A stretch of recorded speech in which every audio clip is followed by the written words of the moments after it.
Assalamualaikum warahmatullahi wabarakatuh. Jumpa lagi dengan saya Rian PHRS. Nah, teman-teman, pada kesempatan video kali ini saya ingin menampilkan satu video, yaitu video Kiai Haji Lutfi Basori Alwi. Beliau adalah ulama karismatik dari Singosari Malang. Jadi dalam satu kesempatannya beliau menyinggung masalah mujaddid. Jadi kita semua tahu akhir-akhir ini Imaduddin Usman Al-Bantani atau Imaduddin bin Sarman atau Imaduddin bin Sam'un itu dikatakan mujaddid abad ini. Lalu benarkah Imaduddin itu mujaddid? Itu dibahas oleh beberapa kiai seperti Kiai Idrus Romli sudah membahasnya, terus Gus Wafi membahasnya, terus kali ini Kiai Haji Lutfi Basori Alwi juga membahasnya. Apakah Imaduddin itu tergolong mujaddid hanya gara-gara satu tesis atau satu clipping, atau kalau menurut saya bukan clipping juga, cerpen yang membahas tentang nasabah alawi lalu dia dikatakan mujaddid? Astagfirullahaladzim, ini kan sesuatu yang apa ya, terlalu berlebih-lebihan. Jadi saya teringat kalimatnya Prabu Angling Dharma yang di kedatonnya ada tamu yang tadi diundang, yaitu Sudawirat beserta bibinya yang kemudian hari nanti menjadi istrinya, itu mendatangi kedaton dari Prabu Angling Dharma lalu menantang Prabu Angling Dharma, dan Prabu Angling Dharma mengomentari Sudawirat dengan kalimat yang seperti ini kurang lebihnya. Jadi kalau tidak sama ya, tapi intinya sama, yaitu intinya bagi orang yang baru mengecap ilmu, baru mengecap sedikit ilmu, itu yang mereka lihat air kobokan itu sebagaikan samudera raya. Jadi memang itu benar. Banyak orang-orang yang baru mendalami sebuah ilmu, itu mereka akan merasa orang alim, orang pintar, orang cerdas, sehingga mereka banyak di antara mereka yang menganggap dirinya hebat, bahkan lebih hebat dari orang-orang lain. Ini yang masalah. Jadi padahal mereka hanya air kobokan kita tahu kan seberapa besarnya, seberapa sedikitnya. Tapi padahal mereka air kobokan, mereka beranggapan mereka adalah besar seperti samudera raya. Ini yang jadi penyakit untuk orang-orang yang baru belajar apapun itu, termasuk Imaduddin. Baru mendalami sedikit, itu pun mungkin belum dalam, tapi merasa mujaddid, merasa ulama besar dan lain sebagainya. Dan orang-orang yang mengklaim itu pun, memberikan status itu kepada Imaduddin pun ya orang-orang latah juga. Orang-orang latah saya tidak tahu ya, itu karena perbedaan pendapat atau perbedaan pendapatan. Bagaimana video Kiai Haji Lutfi Basori Alwi? Kita saksikan videonya berikut ini. Ingat ya, ternyata menjadi nabi itu banyak syaratnya. Gitu Habib, Masya Allah. Jangankan menjadi nabi, menjadi seorang mujtahid seperti Imam Syafi'i, itu juga syaratnya menguasai semua ilmu agama, cabang-cabangnya, sampai nahwunya, sorofnya, iklalnya.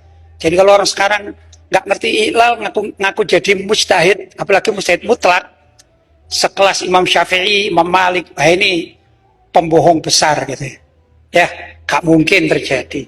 Demikian juga zaman sekarang, kalau ingin jadi mujaddid ya, itu juga ada syaratnya. Ulama-ulama zaman sekarang yang mengarang kitab sampai 70 kitab, 100 kitab bil lughatil arabiyyah itu banyak, tidak mengaku jadi mujaddid. Nah, kalau ada orang bikin tesis nukil dari Google, namanya Mujaddid Al-Ghogli namanya gitu. ya apa nggak ada manfaatnya kan gitu. Jadi jangan cepat-cepat kita ini percaya dengan dunia medsos gitu Habib berarti ya. Jadi kita mengikuti as-salaf kita, guru-guru kita, ulama-ulama kita yang sanatnya sudah jelas. Begitu yang disampaikan oleh Habib Umar ya. Alhamdulillah jazakumullah khairan katsira.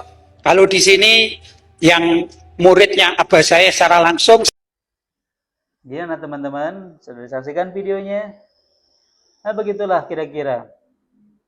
Jadi kata Gus Kausar itu menarik dalam satu acara di hadapan para habaib.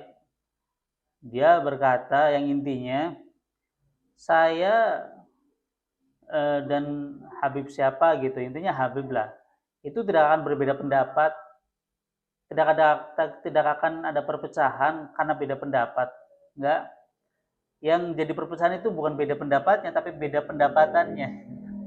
Jadi orang-orang yang tadinya berbasis pada keilmuan, yang dianggap salah satu orang alim, ketika sekarang loncat ke Imaduddin, diduga karena beda pendapatan, sehingga dia tidak bisa konsisten dengan ilmunya, dia tidak bisa konsisten dengan latar belakangnya, karena itu tadi beda pendapatan. Memang kalau sudah bicara beda pendapatan, kita akan sangat susah untuk objektif, karena udahlah, kalau bahasa orang Jawa itu, kalau nek weteng ngelih pikiran ngalih gitu. Kalau perut lapar ya pikirannya udah pindah-pindah ke sana kemari. Itu aja, semoga ini bisa mencerahkan teman-teman. Semoga apa ya, video-video yang saya buat ini, saya sudah buat 120-an lebih video, dan itu paling yang tidak membahas nasabah alawi cuma 9-an video lah. Berarti video yang membahas nasabah alawi itu ada 100 lebih belasan gitu. Dan ini bisa menjadi referensi yang sebetulnya sangat cukup untuk teman-teman menentukan pilihan atau teman-teman bersikap bijak. Bagaimana videonya? Ya tonton saja video-video saya sebelumnya. Karena saya itu punya channel udah 2 bulanan ini, tapi videonya saya buat banyak. Dan video-video itu saya tampilkan berdasarkan pendapat-pendapat ulama, baik ulama Nusantara maupun ulama internasional, pendapat dari ahli nasab dunia dan lain sebagainya. Jadi pendapat-pendapat ulama yang masyhur dengan keilmuannya, dengan ketawaduannya, dengan kesolehannya, dengan kealimannya, masya Allah. Jadi bukan ulama-ulama yang receh gitu. Itu aja dari saya. Dan saya tidak mengatakan ulama itu receh, bukan. Ulama yang receh itu ulama yang yang Rasulullah itu dulu pernah bersabda bahwa yang ditakuti Rasulullah itu bukan fitnah dajjal. Ada yang lebih ditakuti Rasulullah dari fitnah dajjal, yaitu ulama-ulama ulama-ulama yang justru menjual ayat-ayat Allah dengan murah, yang dalam artian demi kepentingannya, demi kepentingan kelompoknya, dia membolak-balikan ayat, yang halal jadi haram, yang haram jadi halal, yang nasabnya nyambung jadi nggak nyambung. Itulah kayak gitulah kurang lebihnya. Ya itu aja ya. Semoga ini bisa bermanfaat buat teman-teman. Yang penting, yang perlu digarisbawahi bahwa saya pribumi, saya cinta Kiai, dan saya cinta Ba'alawi. Assalamualaikum warahmatullahi wabarakatuh.